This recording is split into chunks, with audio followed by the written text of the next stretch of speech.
Yeah, hello everyone. My name is Marcus Placona. I'm a developer evangelist for a company called Twilio.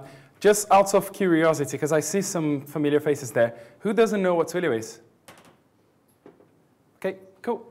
So Twilio is a communications API that helps developers like yourselves adding SMS messages, voice, chat, and video into the applications you're already building. We have libraries for all of our SDKs and all of our APIs. So you can just very much, if you're a .NET developer, for example, you can just very much add the NuGet packages into your applications, and then you can get started using Twilio. But this is not even though Twilio cares a lot about IoT, this is not a Twilio talk, okay? If you want to know more about Twilio, we have a booth downstairs on the 3rd floor. It's next to the coffee stand. So if you want to know more about Twilio, just come and talk to me about it, and I'd be more than happy to talk to you. So today, I'm here to tell you about Android Things. I just want to kind of take some stuff out of the way. Android Things is this new platform. There's some information about me on the screen. I will be tweeting these slides later, so you don't need to worry about making notes or like taking pictures or anything if you don't want. And I also run AndroidThings.rocks, which is a website all about Android Things. But let me just tell you a little bit about what Android Things actually is. Because so far, you may have had some experiences with Android, which is like, on the phone and Android running on a watch. Maybe sometimes you've seen that on a screen, maybe your TV, maybe your car. But Android Things is an extension of Android that lets you move away from these things and actually have Android running on different devices. I am going to talk to you about some of the devices. I'm going to show you some cool demos as well. But I want to tell you what kind of applications you can use Android Things for. Who's an Android developer here? Okay, so not everyone. That's fine. Like you don't need to be an Android developer to get started with this. But basically, some of the applications for Android Things right now are things like cameras and gateways and points of sale. There's people using that on security systems, like if you want to build a security system. One that really excites me is fleet management. So there's people actually tracking fleet, like their trucks and everything, and they have an Android device that kind of it can talk to Android Auto and everything. But this is a IoT device that lives inside a truck, for example, and that's exciting because there aren't that many different ways you can do this kind of thing right now. Okay, so there are some IoT devices out there. There are some Arduinos and everything, but all of them have their own limitations. We are going to talk about limitations today, okay? So my whole premise here is I just want to be honest with you and tell you what this thing is about. But why is Android Things actually different? Because as a sort of like an IoT enthusiast, I have always been of the mind that, okay, so I can get my Arduinos, and then there's something else that comes up. There's like the ESP8266, and then, suddenly you're like in this deep end of learning C++, and you're kind of going back to university times. Whereas like for me, it's, like C++ is okay, it's fine, but this is not what I work with, okay? This is not the language I am most proficient with.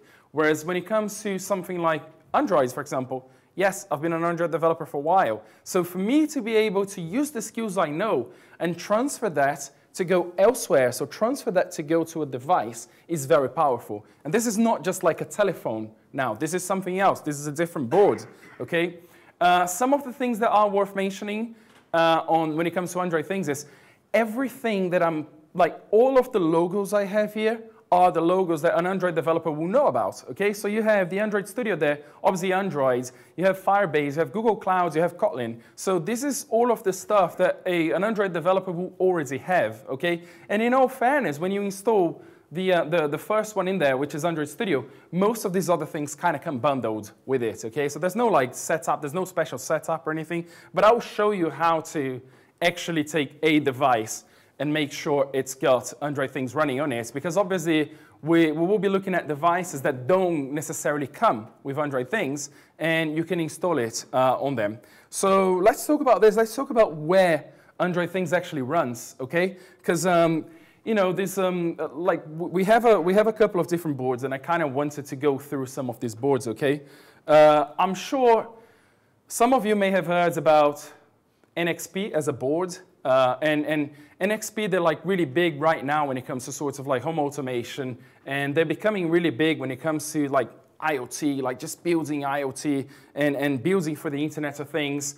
But the one thing that the one thing that NXP kind of like falls short, in my opinion, is there's not really a massive community behind them. Okay, so when you get stuck on something, when you're like, I don't know, using a board like this, for example, and you get stuck and you have a question, there's not really that many people you can ask because they don't have a massive community.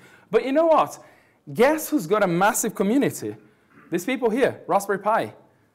They do have a really big community. They have been out there for a while. And the good news is Android Things runs on the Raspberry Pi 3. So the Raspberry Pi 3, if you haven't got a Raspberry Pi 3 right now, the Raspberry Pi 3 is sort of like the latest addition to the Raspberry Pis. And the cool thing about it is like, it's got a very decent processor in it. It's got some very decent RAM, so it's got some very decent memory, and it's about £35, okay? So you're not really making a massive investment, because this is the other thing. As a hobbyist, so I'm not an electrical engineer or anything, so as a hobbyist, for me, it's kind of hard to say, hey, I'm going to pay £65 on a board. I don't even know if I'm going to use it. I don't even know if it's going to work. You know, with the Raspberry Pi, if it doesn't work, I can always turn that into a video game or something. So I can always repurpose that. So there's different things you can do with it. But there are more reasons. So one of them I mentioned. Right, there's a massive community behind it, okay? There wasn't a single time when I got stuck with the Raspberry Pi. And if you go down to my booth, you see I'm actually using some Raspberry Pis on the big screen there. There wasn't a single time when I was stuck with a problem with the Raspberry Pi and I couldn't find an answer. Like, they have a massive community, they have forums, they have everything. So it's kind of cool to be able to rely on this, okay? The other reason I like the Raspberry Pi is cost, okay? I am okay having a Raspberry Pi behind my light switch or a Raspberry Pi behind my door. I'm not so okay, you know, with literally having a bunch of money, like, you know, paying hundreds of pounds in a board that is going to just stay there, okay? I'm not like, this is, you know, it's a kind of a waste of time. And it's a kind of a waste of money if a board is just staying there, it doesn't do much, or it doesn't, you know, it always does the same thing. The other reason is, and the other reason I chose the Raspberry Pi personally is, you probably already have a Raspberry Pi on that junk drawer that you have in your house, okay? A bunch of people got excited about Raspberry Pis, these, you know, small computers and everything. And yes, you know, I buy every single one of them when they come out. I don't know if I'm going to use them, but I buy them. So you probably already have one. But this is, you know, this is my choice. Obviously, there are the other boards. There are differences on the boards and everything. But one of the things I want to point out on the boards themselves is, if you are building for scale, if you are building, I don't know, like a fleet management, for example, you probably want to go with one of these boards here. And the reason you want to go with one of these boards here instead of the Raspberry Pi is, the Raspberry Pi is great for hobbyists. The Raspberry Pi is great for like coming up with prototypes. When you want to go professional, what you want to do is you want to come out of the boards and you want to get this bit here, which is the processor. So this is where Android Things is going to run, okay? And if you want to create your own boards, if you want to create your own products, you probably want to go for one of the NXP boards, okay? We are not talking about going professional here. We're not talking about, you know, asset management or anything. We're talking about, let's just get started. Let's just get stuck in. And, you know, you can get your codes that runs on the Raspberry Pi and run on any of those boards as well. There's no difference, okay? So this is super good because you can basically use all the pins and the headers and everything you get here. And once you're ready, if you want to go to production, if you want to productize, then you can go to one of these. And then you can start analyzing things like, okay, so what's the processor? How much RAM do I need and everything? So you can start think about these things. But sort of going back to how to get started, okay?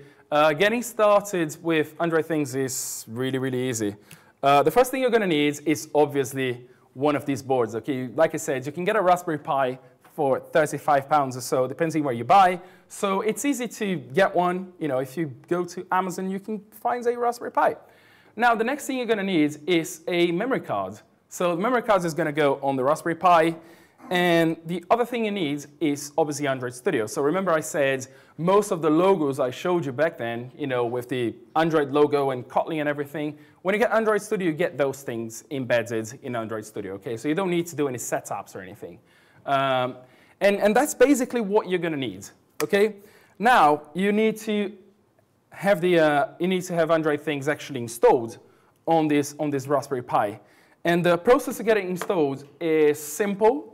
There's an installer that you can download. So if you go to the Android Things website, there's going to be a link. So there's a console. You can log into the console, and they're going to give you a command line application that you can use to install Android things into your memory cards. So it's not like you're not downloading something and then just writing a bunch of commands. You're just executing something. So you're executing something like this, which is your setup. And you have an option to say, hey, I want to do Linux, or depending on which computer you are. In this case, I'm on a Mac, and it will give you the options. What do you want to do? Then you've got two options. This is with this memory card just plugged into your computer. Okay, we're not doing anything on the Raspberry Pi itself yet. So it's going to go and ask you, what do you want to do? Do you want to install Android things and optionally set up Wi-Fi, or do you want to set up Wi-Fi in an existing Android things? So we're going to go for option 1 here, which is we want to install Android things. Now, the next one is, what hardware are you using? Again, this is giving you the options of which hardware you want to go for. You don't need to do any manual downloads anymore. You can just go through this, and it will download the stuff for you. Again, so we're using a Raspberry Pi, so we're going to go for option 1. So we chose the Raspberry Pi 3. And now it's going to ask you, do you want to use the default image or the custom image? And this is really cool. This is the part that really excites me, okay? Because I talked about productizing and everything. When you go with the default image, this is the basic image. This is the vanilla Android things image. But as it turns out, you can create your own image. So if you have applications running on Android things right now, if you have created applications, you can basically build your images around this. So when you set up different devices, you can use your other images. So you can use your custom images, okay? So in this case, we're not using a custom image. We're just going for the default image, okay? It's worth noting as well that when you have Android things installed on a device, because it's connected to your Wi-Fi or whatever, you can send push updates to it. You can push your updates to it as well. So you can do over-the-air updates, which is also quite nice, and many of the other IoT things don't allow you to do that. And then, so we chose we want to do number 1, and this is going to go like and download stuff for you. So it's downloading Android things for you, so you don't need to know which version you want to go for. It just does it for you, and then it flashes, okay? Now, the one thing about flashing and everything is this is going way faster than it actually goes, okay? I had to speed this up because otherwise we would take the whole hour here to show you that. And then at the end, it will go, hey, do you want to set up Wi-Fi? And this is basically when you're going to set up the Wi-Fi for this device. If you want to skip it, you can skip it, and then you just go to when you're ready to set up the Wi-Fi, you can just go and set it up, okay? Option 2 on the very beginning, you can just set it up. Worth noting, if you want to have it plugged into an Ethernet cable, for example, then cool, you can also have it plugged into a cable.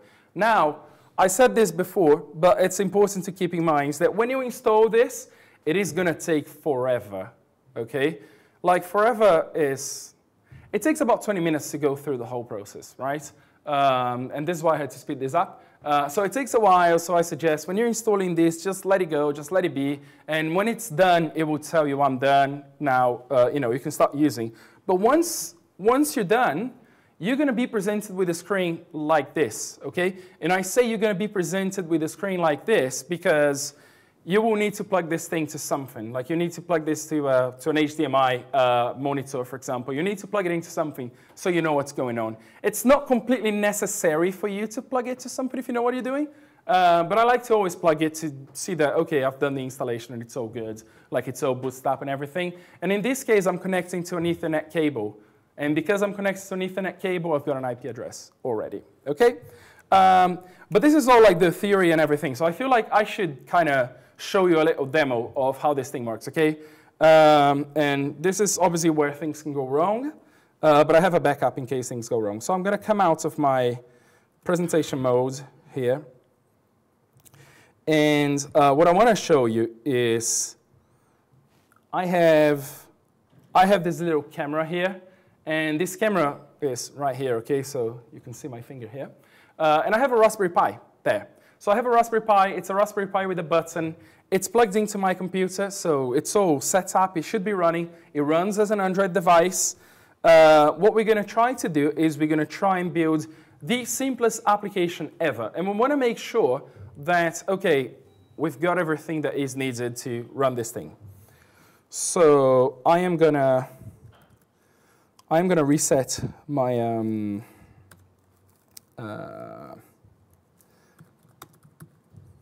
I'm going to reset what I have in my codes here. So I'm going to end up with nothing. OK, well, I'm ending up with a sort of blank Android application. I didn't want it to go through the process of seeing me creating an Android application because it's basically a new Android application. So this is what you end up with. The first thing you're going to do is you're going to import Android things into it. So I'm importing Android things. So it's compile only, then Android things, latest version of it. And I'm also going to bring in a button, which if you're an Android developer, you will know that there's a button library inside of Android, and this is the widget. So this is basically when you use a button in your application. This is a different kind of button. This is a driver button, OK? We'll get to it in a second. You understand everything. But for now, just stay with me. And I'm going to sync it. And the next thing I'm going to do is I'm going to go to my manifest. Because Android things only ever runs one application at a time. So unlike your telephones, for example, where you have multiple applications running, with Android things, what you're going to find is that sometimes you don't actually have a screen. So when you don't have a screen, how do you go and switch applications? So Android things runs best as a single application device. The other thing about it is sometimes you don't have a screen, sometimes you don't have a button, sometimes this is only that thing that is behind your door and it's doing something. So you want to make sure that when you start your Android application, you want to make sure that you start the application as well, because there's no user interaction there sometimes. And the way you do it is you just create a new intent. So I'm going to create the IoT intent. So this is basically me saying, hey, when my Android things device boots up, I want to start this application. That's the first thing I want to do. Just go ahead and start the application. Now, again, I have a blink activity here. If you're an Android developer, you know this is what you end up with when you create a new Android application, OK? So blink activity, so this is just a blink class. And what I'm going to do is I'm going to check what GPIOs I have.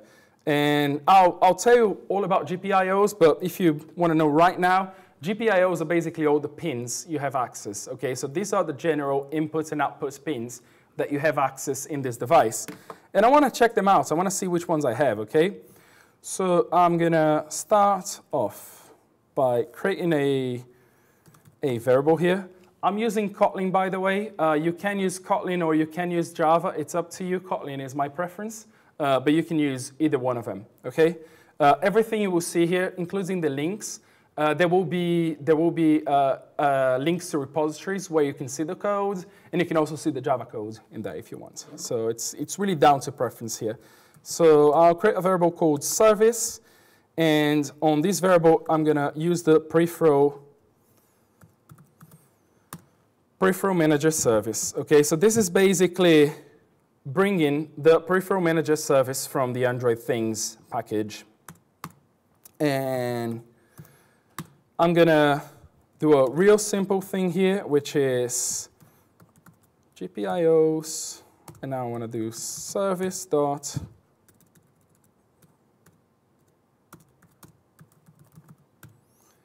GPIO list. Okay, so I just want to show that I have a list of general purpose input and output items here.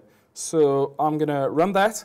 As you can see, it's already picked up that I have an Android device connected. Again, the Android device is this little Raspberry Pi here. Okay, it has been configured with Android things, so it's already picked up. And now when I press enter, it's going to do its magic. So Grado is like trying to build this thing. And hopefully the Wi-Fi will help as well, because this relies on the Wi-Fi right now. And it's installing the APK. So now it's launched, and you can see at the very bottom here, it says GPIOs. I'm sorry, it's really small, but it says GPIOs. And then you have a list of all the GPIOs. So you have a list of all the pins, OK? So this tells me, cool, that thing is working, like it's installed, okay? So that's the first part of it. But we're going to carry on. We'll come back to this in a minute.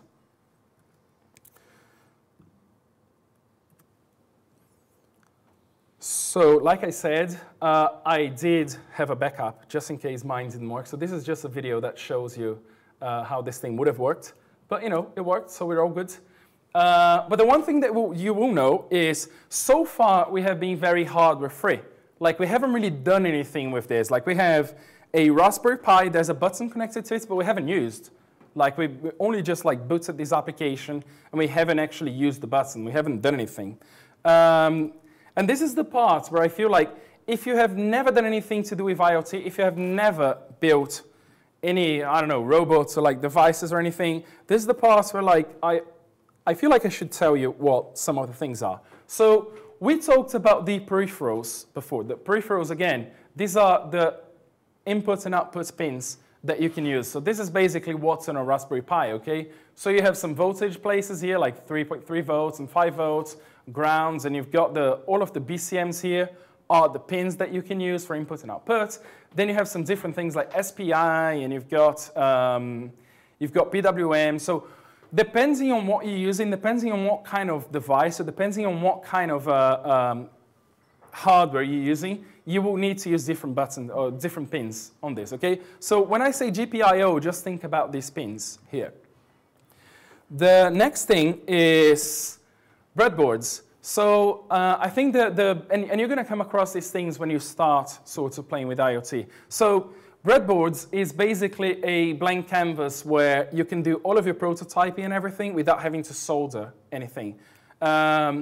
If you have done any soldering before, you will know that it's a kind of a one-time process. Like if you mess it up, you can desolder it, but it's a kind of a one-time process. So I usually say start with a breadboard because you can literally just plug your cables in it and you can use it. And you're not doing any soldering, okay? Once you're 100% sure of it and you want to turn that into a nice looking board, then you can do all the soldering.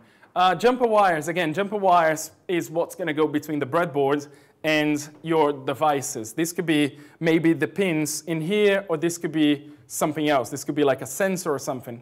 Resistors are, they help us with reducing the flow. So if you have, this is basically a way for you to control resistance. Like if you have a 5 volts, for example, and you try and push 5 volts into an LED, something is going to happen, basically some black smoke that is going to smell really bad. It's the same idea of like having 110 volts and you connect it to 220 volts. Something is going to burn or explode.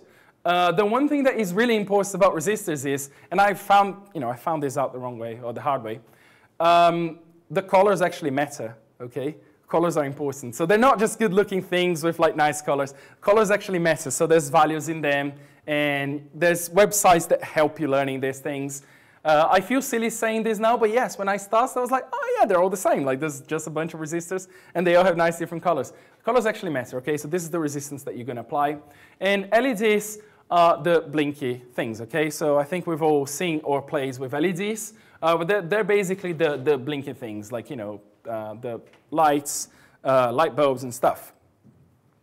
Now, the other thing that you are going to come across is you're going to come across some of these schematics just like this one. So this one is called Fritzing, and Fritzing is a free open source application that helps you come up with schematics just like this, okay? Now, the good thing about this one is it's very visual. So even if I have no idea what I'm doing, when I look at this, I can literally just, so this is like, copy and paste. I can literally copy stuff from here into my breadboards, and it will work, usually. So Fritzing is basically what you can use to, I don't know, if you build a library, for example, you can use Fritzing to actually show people how to connect, how to plug things in. Some of these schematics you're going to see out there are way more complicated than Fritzing, but Fritzing is a way for especially people who are like starting now. It's a way for them to learn. It's a way for them to be able to understand. So you will see a bunch of those examples, especially in Android things. You will see a bunch of these examples using Fritzing. Now, we're going to try and emulate this, sort of like how this thing works. So I'm going to put up another demo here. And on this one, we're gonna stay here on the same place we were before. What we are gonna do though is we're gonna create a variable for our button. Okay, remember we've imported buttons here. Okay, so we're gonna create a variable for it. I'm gonna do this as late init, and I'll call this button, and this is gonna be of type button. Again, if you are an Android developer, you will know that Android widget is the regular button that you get in an application. For hardware, you shouldn't be using the widget, you should be using the driver button, because we're going away from the screen. We actually have a physical button here. So we're gonna select the second option here. So we now have a button. Now, what do we do with the button? We can initialize it. And with this button, we're gonna go button. And button asks for two arguments. It asks for a pin. So pin, again, going back to the GPIOs, is just the pin number of that specific GPIO I have in this device here. So as you can see, I don't know if I can zoom in. Yeah, I have no idea. Oh, maybe I can. Yeah, let's try. Cool. Let's make this bigger as well. So I have my wires sort of connected to 3 pins here. One of them is the GPIO, and the other 2, the blue and the red, are the positive and the negative. Okay. So this is what the pin consists of in this case. We'll come back to this in a minute. So I know, by looking here, I know that my button is connected to pin BCM5. So I'm going to say, cool, this is connected to BCM5. And now I want to say what happens when I press this button. Like, what sort of logic states do I have when I press this button? So we're going to go logic state.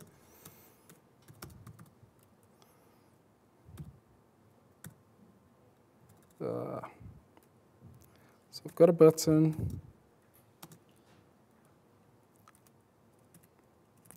So logic state, I can have pressed when low. So I want to say this button is pressed when I really press it, or pressed when high. So this is basically me saying, I want to do something when the button is down, not when the button is up, because you could do something when the button goes up as well. So we're just saying pressed when low. So when the button is down, I want something to happen. Now I'm going to take this button, and I'll just create an event listener. So again, same thing in every single language. Like, I'm just going to go and create an event listener. So in this event listener, I want to do, I'll just get this.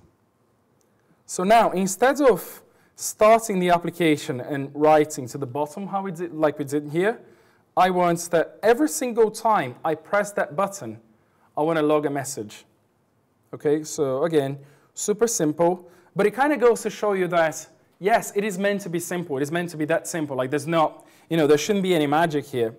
So I'll go ahead and run this again. And this is probably going to remove the activity. Well, it's going to kill the activity, and then it's going to install it again. So it's like installing right now. And then, as you can see, you look at the bottom here, and nothing really happens. Like, you don't have that log anymore. Like, you can't see that log anymore. And the reason you can't see that log anymore is because we haven't really pressed the button. So hopefully now, again, my finger's here. When I press the button, you should see that something happened at the bottom right there on the logs. So that's sort of the idea. Okay, so I'm like controlling a button now. I have something else. The hardware that you see here is basically the same kind of hardware that you've seen on my slides on that fritzing thing. So I've got a resistor there. I've got a button. So this is just like a bigger blue button. But it's the same idea, okay? And I'm just plugged into 3 places. I've just got my thing plugged into 3 places. And this is what the breadboard is, okay? It's just a different color as well. So now we can control buttons, right? And you see where I'm going with this in a minute. So let's go back to the slides. And again, I had a backup for this, just in case it didn't work.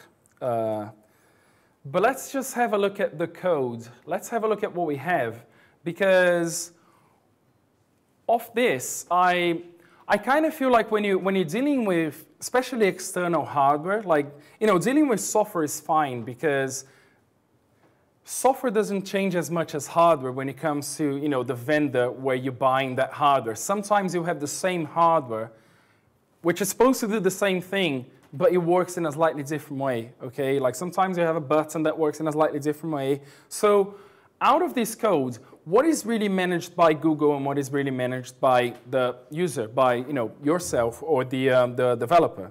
So we looked at the first part. So com.google.android things. So the core of Android things is actually managed by Google. Okay, so Google came up with this whole thing. Now, the button, which is the second part, if you can read that, it says android.things.contrib.driver. So this is a contribution driver. So this is someone who wrote a driver for a button, okay? And the beauty of it is the drivers are open source. If you don't think the button works the right way, or if you're not happy with the way it works or whatever, you can just go and make a pull request to it. So the drivers are open source.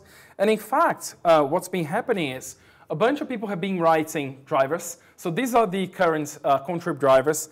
So there's stuff like GPS, for example. There's a temperature sensor.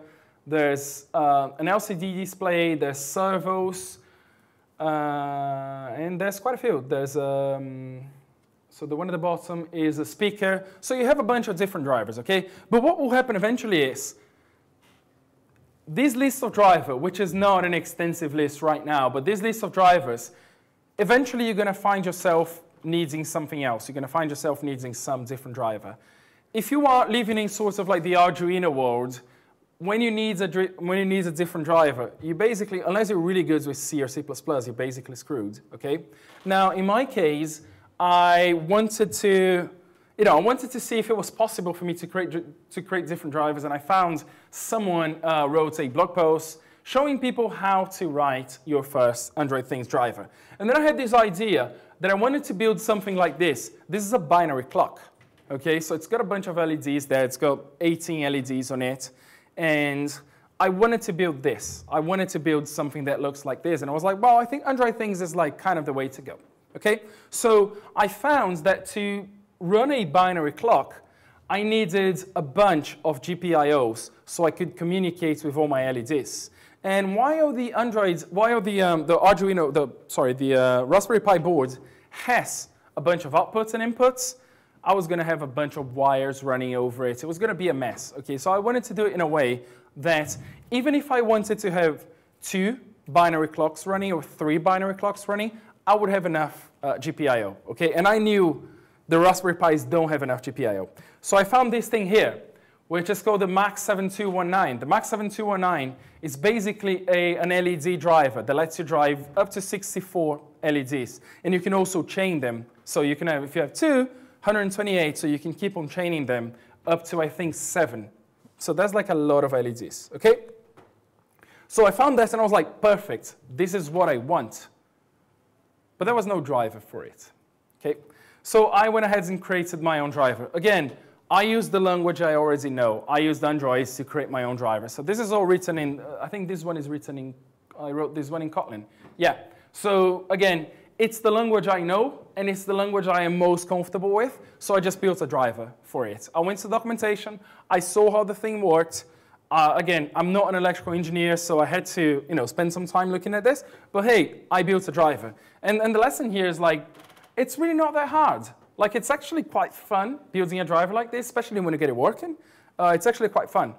Now, in terms of what is managed by what, so the stuff that is managed by Google and the differences between having Android Things running on a device like this or having Android Things running on a phone is that this is what Android is when it runs on a phone. Now, when you move to Android Things, you will notice that some of these things disappear because obviously now you can't use your Raspberry Pi as a phone. Like, even though it's running Android, you can't use that as a phone.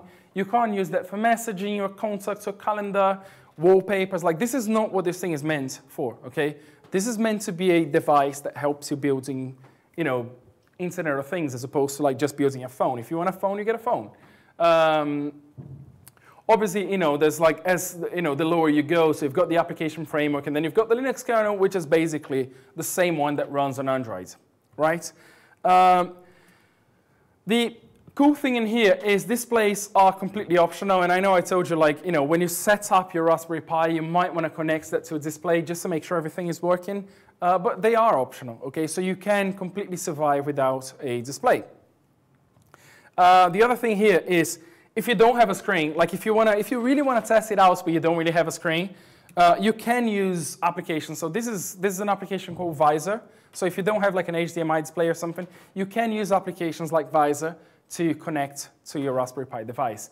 And again, in this case, I'm showing, like I'm running an Android application, which I'm gonna talk to you about in just a second. So this application is called Doorbell. So you can also mix and match, which is, I find this really cool. Like you can have a display. So the Raspberry Pi has displays, like external displays that you can connect to it. And they're also touch screens. So you can have both. Like you can have a Android Things device, like a Raspberry Pi device that has an interface component to it, which you will build just like you build in Android, but you can also do the hardware parts of it. So you can mix and match, which is kind of cool. So like theoretically, you could have an external button just like this, but you could have an application just like that has a button in it as well, and they both do the same thing. But let's just look at another demo. And this other demo is one favorite of mine, and I'll tell you why. Because obviously the demos I showed you today, they're like, you know, they're not really real. Like, you know, you're not going to spend your life just building hello worlds with Android Things. But the next one is a real one for me. So the next one is one I built so I work from home. Most times I work from home. And when I work from home, I listen to very loud music, okay? Listening to very loud music means whenever there's like a postman at the door, for example, I don't hear them. Like I never do. I'm on the first floor of my house, and I just don't hear. Whenever there's someone at the door, I just don't hear them.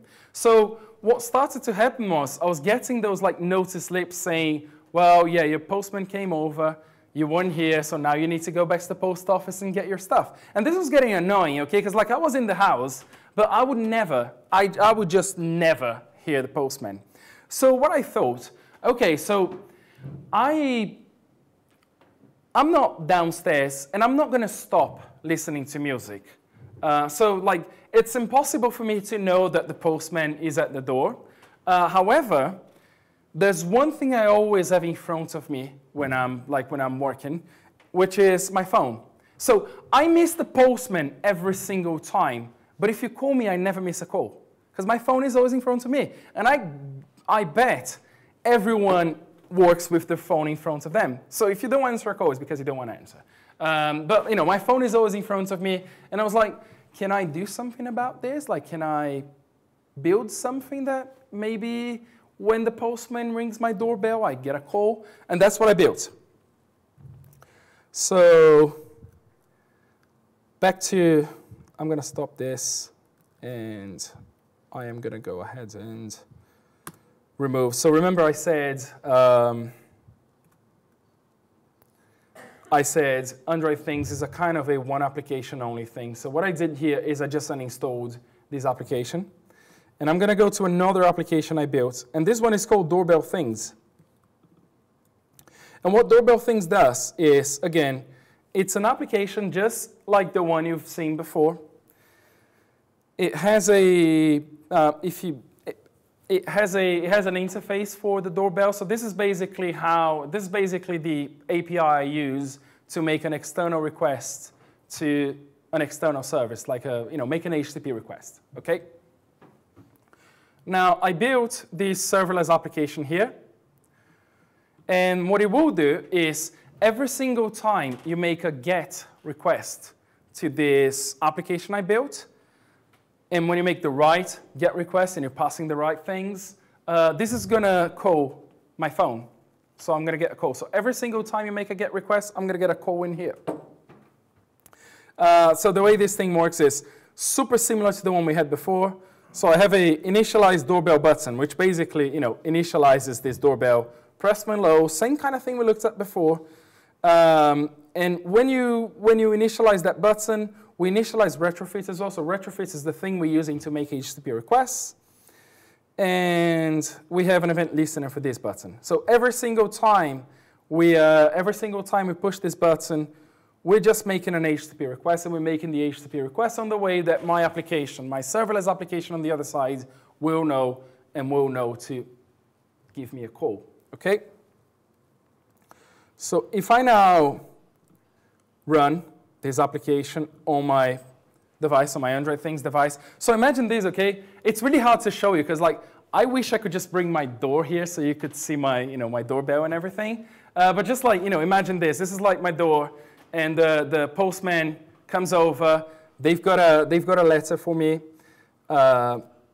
This is what my doorbell will look like. Okay, so this is roughly what my doorbell will look like. And I also have my phone here, which I should try and put it somewhere. There. Okay, so I think you can see. So now this is the postman coming over, and the postman goes and rings my doorbell. Okay. So you may have seen at the bottom there it says button pressed, and hopefully again, if the Wi-Fi is working, yeah, I get a call. So I answer this call. Be at the door. And it will say there's somebody at the door. So the cool thing about this is, again, this was a fairly cheap thing for me to build. Like, I could have gone and bought one of those like fancy Ring doorbells and everything, but it's not the same kind of fun. Like, it's not as fun as actually building my own thing. Like, I built a doorbell. How many people can say that? So this is like, this is where I kind of go crazy with my ideas and start like building stuff like this. So obviously, I went and I built a doorbell. But I also built some different things with this. The other one is how to build a high-five machine with Android Things. So what I wanted to do is every single time I got a like on Twitter, again, that person works from home and doesn't really talk to people. Every single time I got a like from Twitter, I just wanted to get a high five. So I built a high five machine that basically listens to my Twitter accounts, and whenever I get a like, I get a little high five. The other thing I built was controlling your office lights with Android Things. So this one is basically plugged into my Hue light. So I've got the Hue light bulbs at home, and I built something that I can press the buttons. And again, these are all like blog posts. So AndroidThings.rocks, you see all the codes and everything for this. But I built this thing that obviously I can say, Alexa, turn the lights red or turn the lights green. But I just wanted to go back. I just wanted to go like analog. And I was like, can I press a button and it turns the light green? Yeah, as it turns out, you can. Because the Hue lights, they have an API, and I can just make requests to the API. So, some of the things are going to be more useful than other things. But it's like, what is useful to you may not be, useful to me. But it's cool to be able to have these options and have things that you can play with. On that, again, Android Things is the power of Android. It is managed by Google, okay? So the parts that is managed by Google is really important. And the reason I say managed by Google is important is if you are doing over-the-air updates, for example, you want to make sure that your over-the-air updates are secure. You want to make sure that no one is intercepting that. You want to make sure that no one is actually taking charge of your IoT devices as, instead of you. Like, we don't want to have another botnet accident or something like this. So this being managed by Google kind of stops that, unless people get access to your Google account. And it's also automatic and secure. And yes, with that, I've been Marcus Placona.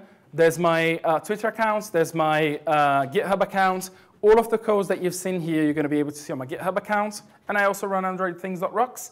And if you want to come and talk to me about this, or you want to come and talk to me about Twilio, downstairs, just by the coffee place.